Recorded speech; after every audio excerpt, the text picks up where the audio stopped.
Is Satou Sabally a unicorn? What is a unicorn in this modern WNBA? We have a lot to talk about. Spoke to Satou, spoke to her coach, the great Latricia Trammell, much more. We're talking unicorns today, folks. Locked On Women's Basketball starts now.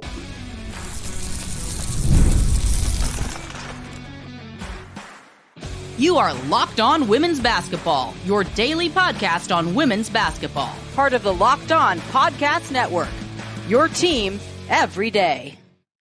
Well, hi there and happy Wednesday. Welcome to Locked On Women's Basketball. I'm your host, Howard Megdal, and I want to thank you for making us your first listen every day. More than 200,000 of you showing up for us the way we show up for you, 6 days a week, covering the past, present, and future of women's basketball. It's not just me, of course. It is the entire team we have over at The Next, at thenexthoops.com, where we have over 100 reported pieces every single month. Sign up for our email. See what we're all about. And if you want to, pay $9 a month or $72 a year to get over 100 reported pieces direct to you every month. Thenexthoops.com. That's where you find it. But I am here today to talk about, it's this show that's been on my mind, and it's about unicorns. We've heard that phrase a lot, and how it has come to be defined in some ways has been, okay, she's a big, but she's got guard skills. She's capable of doing both. It's interesting. It's a rarity. It was a rarity. It's not so much a rarity anymore. Webster's defines unicorn as a mythical animal typically represented as a horse with a single straight horn projecting from its forehead. Not exactly the definition used by folks in basketball circles who talk about unicorns. But the idea is there's only one. And that's interesting to me because there is not a definition of unicorn that says there can only be one. Mythical implies zero. Otherwise, it's more than one at any given time. And I say all that because we are in the era of the unicorn when it comes to women's basketball, particularly at the WNBA level. I'm going to give you one quick stat before I turn it over to Latricia Trammell talking about how Satou Sabally has been so incredible for the Dallas Wings. And the stat we're using is assist percentage. It's an easy one to use. And the reason why you use it is fairly simple. Okay, what kind of distributor is somebody capable of being for your team? Well, okay, Candace Parker, as we know, was remarkably talented at distributing the ball out of the forward position. There was a year, those of you old heads remember, where essentially she was the point guard for the Sparks for reasons that could probably take a whole other series of shows to fully appreciate. But point being, we've seen more and more of it. When Alyssa Thomas did more and more playmaking, Curt Miller, when he was the coach of the Sun, regularly made that direct comparison. Alyssa Thomas, Candace Parker, because the idea is, all right, there are not a lot of other people doing it, but this has really changed. And so Satou Sabally this year so far, only 5 games, an assist percentage of 22.8%. That is up even slightly from last year's 21.5%. Again, part of this is just the real brilliance of Latricia Trammell to see, gee, here is a way for me to structure my offense at a time where Odyssey Sims had to be let go because she was on a hardship contract, a lack of other options when it came to the point guard position, figuring it out. By the way, a way I would argue Curt Miller did with Alyssa Thomas, taking it to another level the year that Jasmine Thomas was lost for the season mid-year. One of the great point guards in this league. Miss watching Jasmine Thomas play. That's a whole other thing. Okay. What does it mean? I want to give you the numbers after we talk. But first, I want you to hear Latricia Trammell talking about Satou Sabally and the work she does for the Dallas Wings. I'm Howard Megdal. You are listening to Locked On Women's Basketball. Hi. Hi, Coach. So a couple things. First, on Satou specifically as a distributor, her assist percentage north of 26 in these 2 games that she's been back. Obviously, something she brought to her game even last year, but seems like another level. And I'm just wondering what you're seeing early on and sort of how far that can go in terms of, in the same way that AT is a primary facilitator for the Connecticut Sun, is that something that Satou could potentially be for you guys? Yeah, we've talked about that and actually put in a few things since yesterday, of having her lead, in that position. That's something that I think she feels comfortable doing as well. Something that we are definitely going to tap in on. She'll tell you that she's not quite there yet. But whatever percentage we get out of Satou, it's pretty dadgum good. You know what I mean? Because she's just that unicorn that we think about from last season. Unfortunate with her shoulder, surgery, but just having the Olympics to go play and get some games under her belt before us. She's going to have to play multiple positions for us. So I'm glad you brought that up. Well, and what's interesting also, Sandy talked a little bit about not only how effective Satou is doing that for you guys, but that they're putting in more actions for Stewie to be running the show, right? So, we think of it as sort of a unicorn thing, and it was shocking when AT did it. It was, when Candace did it, it was a certain thing. Is this becoming the norm? I think it is. We talk about all the time of just the versatility in certain positions, and you're right, Stewie, at the top of the horn set for them, coming off step-up screens on the opposite side, and we say it's big, the little screens, but is it? You know what I mean? Because she's moving she's a guard, and so, I do feel like the league is heading into that direction. I don't know if you saw the games last night. Everyone's running 5 out, positionless basketball, and a lot of the top teams are doing that. And so, yes, I do feel that way, and I think that, we have in this league and even our future draft picks, that's a direction that you're going to have to start thinking.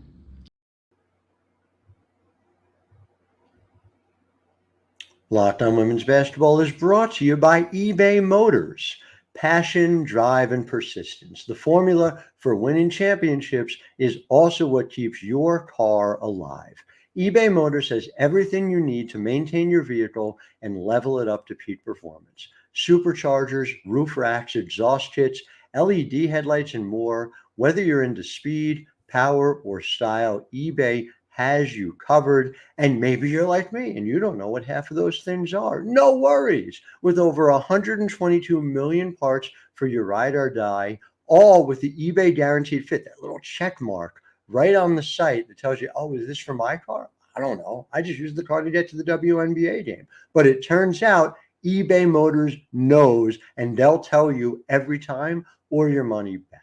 So with all the parts you need at all the prices you want, it's easy to make your car the MVP and drive home huge wins. Keep your ride or die alive at ebaymotors.com. Eligible items only, exclusions apply.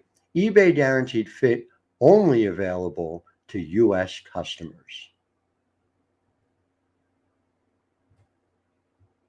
Locked On Women's Basketball is brought to you by Miracle Made Sheets. And oh my goodness, friends, it is 97 degrees here in New Jersey. I know there's this idea, oh, New Jersey is this miraculous place where nothing challenging happens. But occasionally, even within paradise, it gets hot. Fortunately, paradise also contains Miracle Made Sheets, silver infused sheets that prevent up to 99.7% of bacterial growth, keep them temperature regulating. So I'm going to sleep at the perfect temperature tonight, all night lawn. You can do this too, and you can do it at an incredible price. Go to trymiracle.com/locked on to try Miracle Made sheets today. And whether you're buying them for yourself or as a gift for a loved one, if you order today, you automatically save over 40%. If you use our promo code locked on at checkout, you'll get 3 free towels and save an extra 20%. Miracle is so confident in their product, it is backed with a 30-day money-back guarantee. So if you aren't 100% satisfied, you'll get a full refund. Upgrade your sleep with Miracle Made. Go to trymiracle.com/locked on using code locked on to claim your free 3-piece towel set and save over 40% off. Again, that's trymiracle.com/locked on to treat yourself. Thank you to Miracle Made for sponsoring this episode and sponsoring the restful sleep I'll have tonight. Back here in segment 2, and I want to get into some of the details here where we hear about the role that Satou Sabally is playing. And it's incredible. And this is to take nothing away from what she's been able to do. But let's put it in a little bit of perspective. An assist percentage of 22.8%. Ridiculous. Out of a big who is doing the type of scoring she's doing, that her efficiency is off the charts. She's hitting 53.6% of her threes, just doing all of this to go along with it. But again, I want to focus on the passing.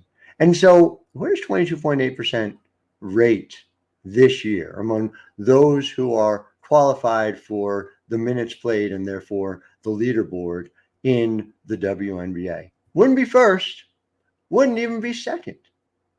Alyssa Thomas, this number blows my mind, 40.3% assist percentage. And then Myisha Hines-Allen, 25.6%. Fun little fact about Myisha Hines-Allen, recently traded from the Mystics to the Lynx, had her on the program earlier this week. Myisha Hines-Allen, I love this. She is 9th all-time in rebounding in Mystics history and 11th all-time in assists. Just a really versatile player. And what does this all mean? It means that when you go take a look at forwards and centers bigs in this league, you are seeing distributors. So let's put the number at 20% assist percentage. There are 6 players who have qualified for the minutes played leaderboard: Alyssa Thomas, Myisha Hines-Allen, Stephanie Talbot, criminally underrated Stephanie Talbot, Breanna Stewart, Napheesa Collier, De'Arica Hamby, having one of the great years anyone has had as the number 1 option for the Los Angeles Sparks. Just remarkable. So that's 6, not including Satou. If you include Satou, it's 7. Why do I say that? Put the standard at 20% assist percentage and run it, thanks to our friends at sportsreference.com, for the entirety of 2010 through 2020. Forwards, centers, or forward centers. 19 players had seasons with an assist percentage north of 20% over a 10-year period. And by the way, when I say 19 players, it's not 19 players, it's 19 player seasons. Penny Taylor, for instance, has 4 of those 19 seasons. Alyssa Thomas, as should come as no surprise, has 2 of those player seasons. Maya Moore, who was honored, and oh, what a wonderful Saturday night that was, has 3 of those player seasons. So the point being, you didn't have very many players capable of doing this on a regular basis. One of them, by the way, Breanna Stewart, in the 2020 COVID year in the Wubble, and 3 of those seasons coming from Tamika Catchings, who arguably, Tamika and Maya have 2 of the better arguments to my mind as the greatest players of all time in the history of the WNBA. So the point is this: these are Hall of Fame level performances over a decade in this league, now being routinely reached by 7 players. 7 players. You go down a little bit more, just below 20%, and it gets even bigger. Alana Smith, 19.5%. John Paul Jones, 18.6%. Did anybody catch in her game on Thursday against Dallas her behind the back pass? It was incredible to watch. I mean, she's already been a great passer, arguably having the best passing year of her career. And Stephanie Dolson, a classic, 18.4% while shooting incredibly well. I would be remiss not to point out that in that list that I just listed, three of the top seven are now on the Minnesota Lynx. So Cheryl Reeve now has Maisha Hines-Allen, Napheesa Collier, and Alana Smith, all as passing bigs in this offense she has put together. When you figure out that the Lynx are a championship contender, you combine that with their three-point shooting percentage up and down the roster, and it becomes fairly obvious that they have created a modern offense. Shout out Claire Duelius for what she's done there as general manager as well. Bottom line, two things. Number one, everyone needs a unicorn. And number two, increasingly more and more teams have it. So I want you to hear a little bit from Sandy Brondello talking about the role Satou played, because Sandy also talked about, in the same time I was speaking with her last week, about the fact that she's running more and more plays with Stewie at the one.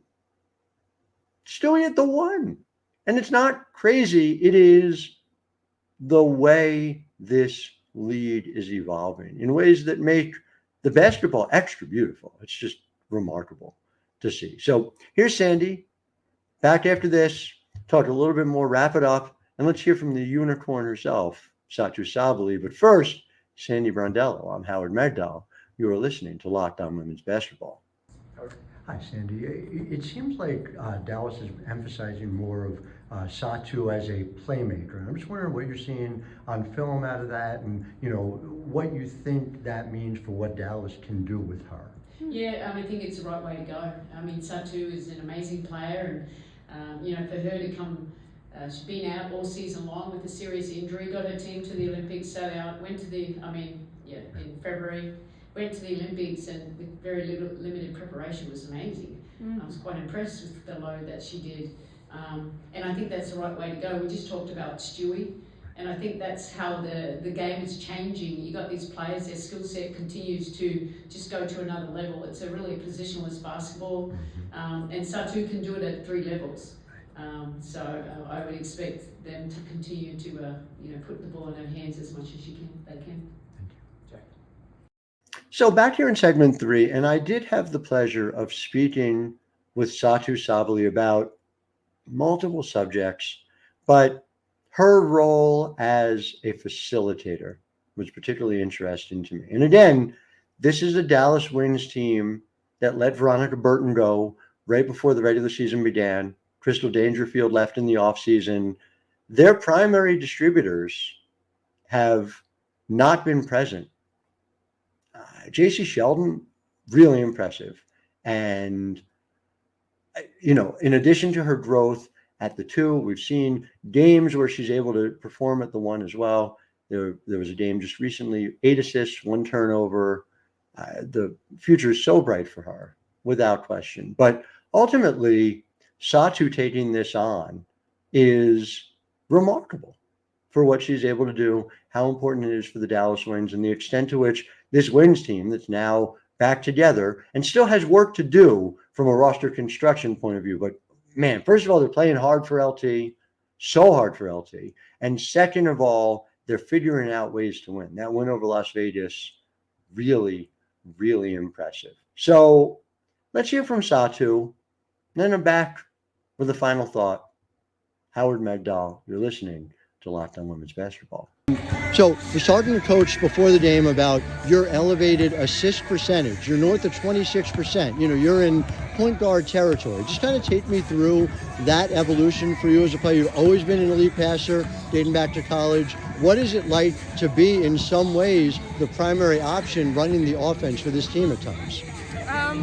All credit goes to my teammates. Like, they finish at the rim. It's good to drive out and have shooters in a corner so you can pass it out to them.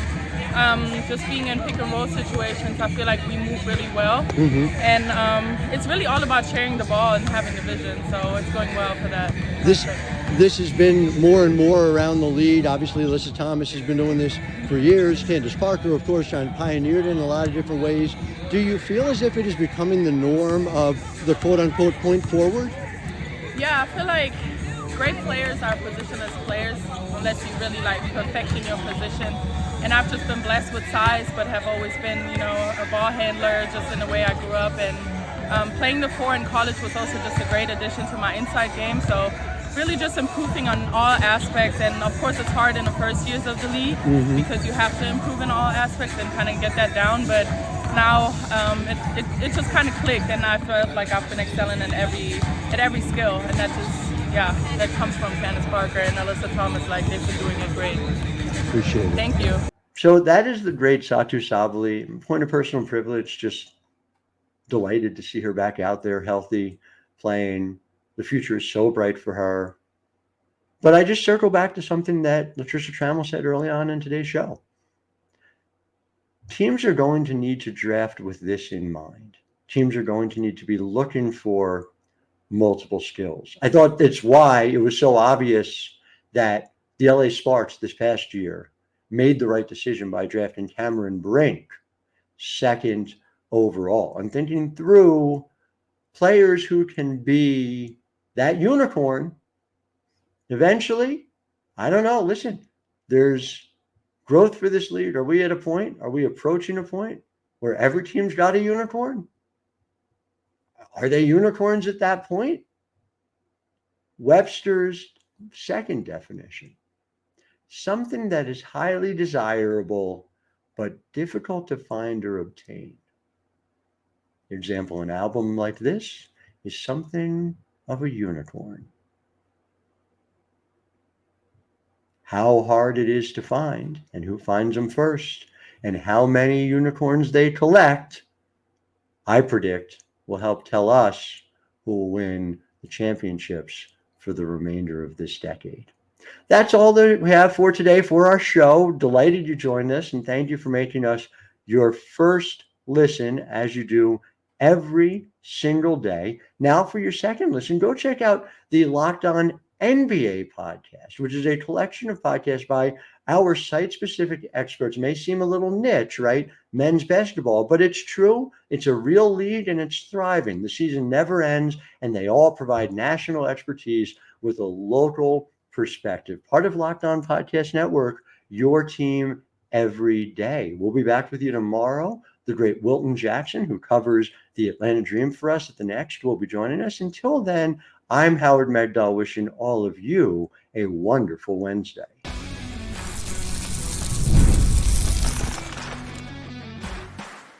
You are Locked On Women's Basketball, your daily podcast on women's basketball. Part of the Locked On Podcast Network, your team every day.